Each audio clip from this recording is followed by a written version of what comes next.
Thank you very much, Trix, for that. Now, for more on that report, I'm now joined by Saif Magango from Amnesty International, just to help me understand what exactly is going on in terms of airstrikes. Now, a total of 14 death tolls and 5 strikes since 2017. That is according to the report. Now, the killings have been linked to President Trump's decision, I beg your pardon, to relax rules for preventing civilian casualties. First of all, how do we ensure that there are no casualties?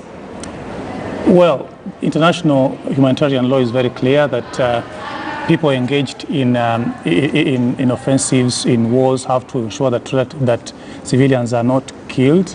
You're only allowed to engage with combatants. So if the U.S. government goes into Somalia, starts carrying out airstrikes, they are duty-bound to ensure that civilians are not killed.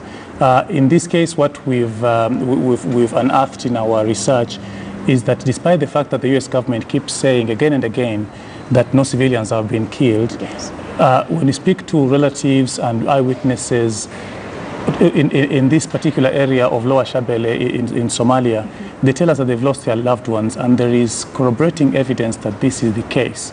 We've looked at a number of entry points. We've talked to people from Somalia. We've talked to people by telephone. We've done all manner of ways to make sure that this research is credible. We've actually eliminated some interviews and some cases where we sensed that there might have been some lack of truth-telling on the part of some witnesses. But these ones that we've put in our report, the 14 people killed in only 5 airstrikes out of more than 100 that have been carried out over the last 2 years, those are legitimate and credible cases that the U.S. government must now start to investigate more thoroughly, instead of coming back with the tried and tested refrain that they've not killed anyone in these airstrikes. Okay, even as you go about doing your research, how exactly do you determine one is an Al-Shabaab, one is a civilian, considering there are cases where people have actually been compromised before? Well, we don't know about them being compromised, and I don't know by whom, but what's for sure is that we started receiving reports that these airstrikes were becoming more and more indiscriminate since since President Trump decided to declare this part of Somalia an area of active hostility, which means that then the U.S. troops in these missions were not as duty-bound and as legally bound to ensure that there are no civilian casualties. When that happened, we saw a spike in the number of airstrikes using drones and using manned aircraft. And people were complaining about losing their loved ones who are not connected to Al-Shabaab. What we did, we went to Somalia in Mogadishu, and because we couldn't access these areas because of their remote and they're quite insecure, many of them are controlled by Al-Shabaab, people came to Mogadishu and told us, look, we've lost our loved ones. And we have reason to believe that indeed these people who were killed, including farmers, including children, were not Al-Shabaab militants. So it doesn't really augur well to be told that only Al-Shabaab have been killed over the last 2 years. Okay, there are other cases where we're seeing terrorists like Al-Shabaab place their forces or, their facilities around locations where civilians are found. In such cases, according to Amnesty, how then should we attack or apprehend those terrorists?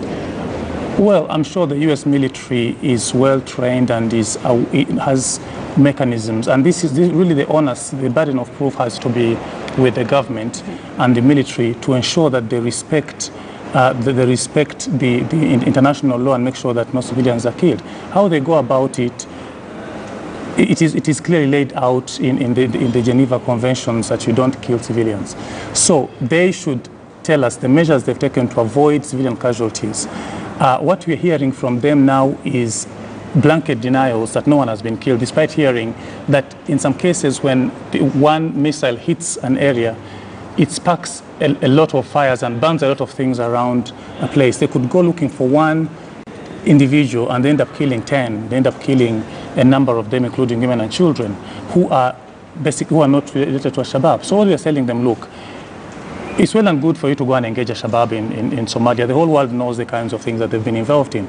But take caution and take care to ensure that you don't kill civilians. And where you kill civilians, there should be a means by which relatives or people in those areas can report to you, and so that you don't claim that there is zero casualties when there are casualties indeed who are civilians. Do you think what President Barack Obama, the then president, in 2013 imposed standards which required high level of interagency vetting, also known as presidential policy guidance, do you think we should go back there?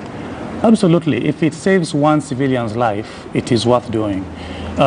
Really, what we are concerned about, and everybody should really care about, is when you hear reports of farmers who are digging trenches somewhere and basically minding their business and going about their livelihoods, then from nowhere a missile strikes them and their relatives don't have a place to go to seek redress. It is a denial of justice that should not be tolerated.